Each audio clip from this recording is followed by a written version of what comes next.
up like a big door, 92 degrees. The Green Lifter has a white fuselage. They call it a flying Moby Dick. That's the great white whale because it's as big as the whale and about as ugly. Well, not as ugly as the Airbus Beluga plane, nothing is seriously ugly. But they both work. I guess that's the main thing.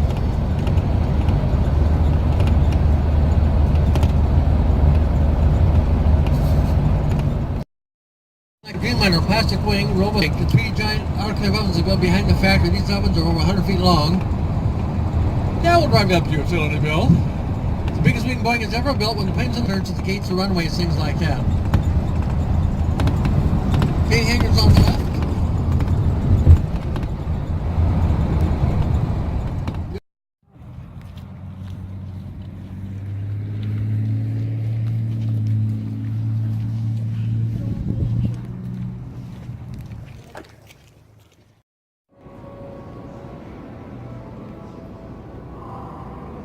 Sale filmando, ¿eh? Apaga ahí el